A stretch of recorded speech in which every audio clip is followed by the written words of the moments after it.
नमस्कार दोस्तों, स्वागत है आपका ऑनलाइन स्टडी आरएस में। आज हम हिंदी साहित्य में प्रगतिवाद के कुछ इंपॉर्टेंट क्वेश्चन लेके आए हैं, तो चलिए शुरू करते हैं। सबसे पहले है, हिंदी में सानेट लिखने के लिए कौन प्रसिद्ध है? नीचे चार ऑप्शन दिए गए हैं: सुमित्रा नंदन पंत, त्रिलोचन शास्त्री, रागे राघव या फिर मुक्तिबोध। कौन प्रसिद्ध है हिंदी में सानेट लिखने के लिए? क्या आंसर आएगा इसका? त्रिलोचन शास्त्री। और इनका पूरा नाम क्या है? वासुदेव सिंह त्रिलोचन शास्त्री। नेक्स्ट है, कुरुक्षेत्र की रचना में कवि का मूल उद्देश्य क्या है? इसका मूल उद्देश्य बताना है। नंबर 1 है, युद्ध और शांति की समस्या पर गंभीर चिंतन, प्रतिशोध की भावना का चित्रण, शोषण का विरोध या फिर महाभारत की कथा का पुनराख्यान। क्या आंसर आएगा इसमें? ऑप्शन नंबर फर्स्ट, युद्ध और शांति की समस्या पर गंभीर चिंतन। और जो ये रचना है कुरुक्षेत्र, ये किसकी रचना है? रामधारी सिंह दिनकर की। नेक्स्ट है, किस साहित्यकार को प्रगतिवाद का शलाका पुरुष कहा जाता है? किसे कहा जाता है? चार ऑप्शन दिए गए, इनमें से बताना है। शिवमंगल सिंह सुमन को, नागार्जुन को, त्रिलोचन को या फिर केदारनाथ अग्रवाल को। किसे कहा जाता है? शलाका पुरुष किसे कहा जाता है? नागार्जुन को। इनका मूल नाम क्या है?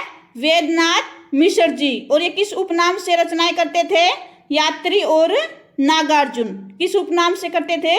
यात्री और नागार्जुन। ये पेपर में पूछा जाता है, किस उपनाम से रचना करते थे? किस उपनाम से करते थे? यात्री और नागार्जुन।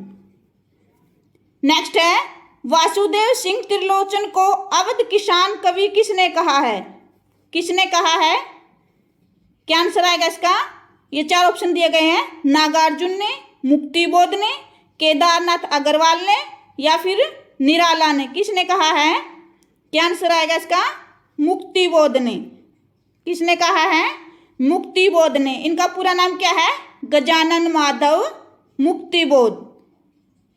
नेक्स्ट है, नरेश मेहता किस शतक के कवि हैं? तार शतक के, दूसरा शतक के, तीसरा शतक के या इनमें से कोई नहीं। क्या आंसर आएगा इसका? सेकंड ऑप्शन आएगा इसका, दूसरा शतक के। और दूसरा शतक का प्रकाशन वर्ष कितना है? 1951 ईस्वी। नेक्स्ट है, निम्नलिखित का सही क्रम बताइए। नंबर 1 है, छायावाद, नवगीत, प्रयोगवाद, प्रगतिवाद। नवगीत, प्रगतिवाद, प्रयोगवाद, छायावाद। नंबर 3 छायावाद, प्रयोगवाद, प्रगतिवाद, नवगीत। नंबर 4 छायावाद, प्रगतिवाद, प्रयोगवाद, नवगीत। इनमें से बताना है सही क्रम कौन सा है। क्या आंसर आएगा इसका? ऑप्शन नंबर 4, छायावाद, प्रगतिवाद, प्रयोगवाद, नवगीत। सही क्रम कौन सा है? Option number 4। नेक्स्ट है, निम्नलिखित रचनाओं को आरोही क्रम में कीजिए। ये रचनाएं दी गई हैं, इनको आरोही क्रम में लिखना है। नंबर 1 है, तार शतक, अंधायुग, काठ की घंटियां, संसद से सड़क तक। नंबर 2 अंधायुग, तार शतक, संसद से सड़क तक, काठ की घंटियां। नंबर 3 काठ की घंटियां, अंधायुग, तार शतक, संसद से सड़क तक। नंबर 4 संसद से सड़क तक, काठ की घंटियां, अंधायुग, तार शतक। इनमें से बताना है सही कौन सा है। तो क्या आंसर आएगा इसका? Option number first. सबसे पहले है तार शतक, उसके बाद अंधायुग, नंबर 3 पर आएगा काठ की घंटियां और उसके बाद संसद से सड़क तक। तार शतक का प्रकाशन वर्ष कितना है? 1943 ईस्वी। अंधायुग का 1955 ईस्वी। और अंधायुग किसकी रचना है? धर्मवीर भारती की। उसके बाद काठ की घंटियां, ये किसकी रचना है? सर्वेश्वर दयाल सक्सेना की। और इनका प्रकाशन वर्ष कितना है? 1959 ईस्वी। उसके बाद है संसद से सड़क तक, इसका प्रकाशन वर्ष कितना है? 1972 ईस्वी। और ये किसकी रचना है? सुदामा पांडे धूमिल की। निम्नलिखित कवियों को उनके जीवन काल से सुमेलित कीजिए। ये सामने कवि दिए गए हैं, इनके सामने इनकी डेट ऑफ बर्थ दी गई है, इनको मैच करना है। नंबर 1 है अगे, number 2 Dharmvir Bharati, number 3 Muktibodh, number 4 Bhawani Prasad Mishra ji. इनको इनकी रचना, इनके जो डेट ऑफ बर्थ है इनको मैच करना है। सबसे पहले है अगे, इनका डेट ऑफ बर्थ कितनी है, इनका समय कितना बताना है, 1911 से 1987। नेक्स्ट है धर्मवीर भारती, इनका समय कितना है, 1926 से 1997। नेक्स्ट है मुक्तिबोध, इनका समय कितना है, 1917 से 1964। नेक्स्ट है भवानी प्रसाद मिश्र जी, इनका समय कितना है, 1913 से 1985। नेक्स्ट है त्रिलोचन की अवधी भाषा में लिखित काव्य कृति कौन सी है, इनमें से बतानी है कौन सी है, शब्द, धरती, अमोला और गान। कौन सी है इनमें से, अमोला। और इसका प्रकाशन वर्ष कितना है, 1990 ईस्वी। नेक्स्ट है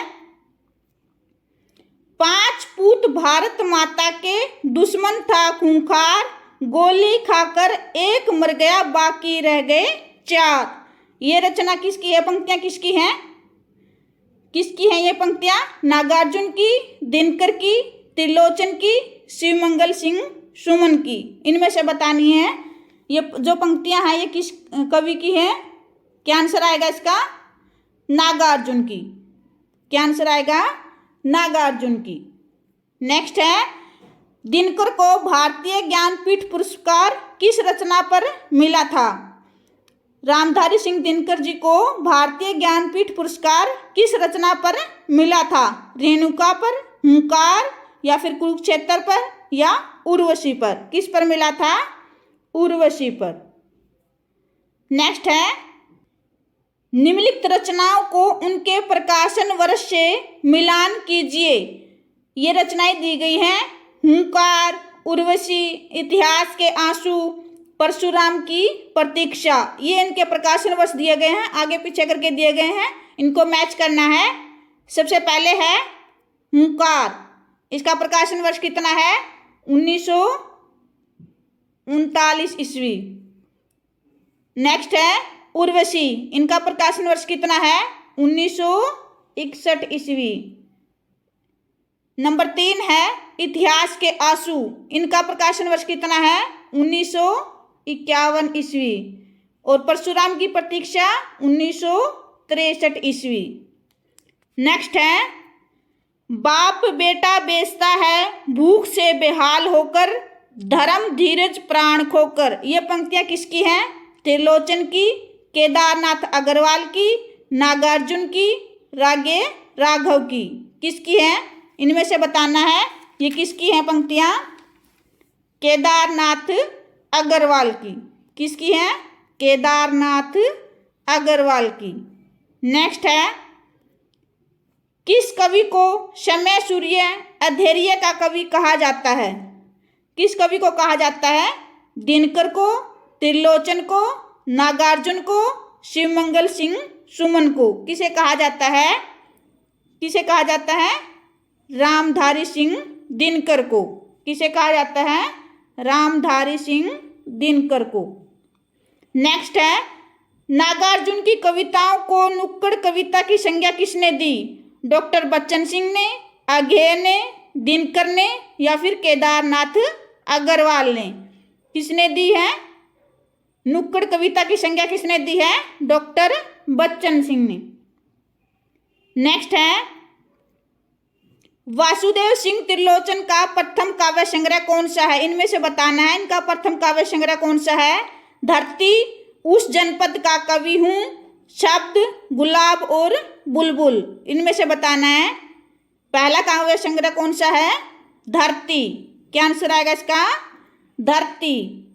और इसका समय कितना है, 1945 ईस्वी। कितना समय है, 1945 ईस्वी। नेक्स्ट है विश्व का पहला लेखक संघ कौन सा था, प्रगतिशील लेखक संघ, सोवियत लेखक संघ, प्रयोगवादी लेखक संघ या इनमें से कोई नहीं। क्या आंसर आएगा इसका, सोवियत लेखक संघ। क्या आंसर आएगा? सोवियत लेखक संघ। नेक्स्ट है, निम्नलिखित रचनाओं को रचनाकारों से सुमेलित कीजिए। ये रचनाकार दिए गए हैं, इनके सामने इनकी रचनाएं दी गई हैं, इनको मैच करना है। सबसे पहले है नागार्जुन, त्रिलोचन, केदारनाथ अग्रवाल, शिवमंगल सिंह सुमन। इनके सामने इनकी रचनाएं दी गई हैं आगे पीछे करके, इनको मैच करना है। सबसे पहले है नागार्जुन, इनकी रचना कौन सी है? सतरंगे पंखों वाली। उसके बाद है, इनका प्रकाशन वर्ष कितना? सतरंगे पंखों वाली का 1959 ईस्वी। नेक्स्ट है त्रिलोचन, इनकी रचना कौन सी है? फूल नाम है एक। कौन सी रचना है इनकी? फूल नाम है एक। इनका प्रकाशन वर्ष कितना है? 1985 ईस्वी। नेक्स्ट है केदारनाथ अग्रवाल, इनकी रचना कौन सी है? फूल नहीं रंग बोलते हैं। फूल नहीं रंग बोलते हैं, इनका प्रकाशन वर्ष कितना है? 1965 ईस्वी।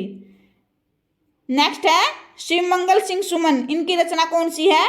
जीवन के गान। कौन सी रचना इनकी? जीवन के गान। नेक्स्ट है सहजता का कवि किसे कहा जाता है? भवानी प्रसाद मिश्र को, अज्ञेय को, रामधारी सिंह दिनकर को, या इनमें से कोई नहीं? किसे कहा जाता है? भवानी प्रसाद मिश्र जी को। नेक्स्ट है सवानों को मिलता दूध भात, बच्चे भूखे अकलाते हैं, माँ की हड्डी से ठिठुर चिपक जाड़े की रात बिताते हैं। ये पंक्तियाँ किसकी हैं? दिनकर की, त्रिलोचन की, नागार्जुन की, या फिर केदारनाथ अग्रवाल की? किसकी है ये पंक्तियाँ? रामधारी सिंह दिनकर की। किसकी हैं? रामधारी सिंह दिनकर की। आशा करते हैं आज का ये वीडियो आपको अच्छा लगा होगा। अच्छा लगा हो तो लाइक शेयर सब्सक्राइब करें। धन्यवाद।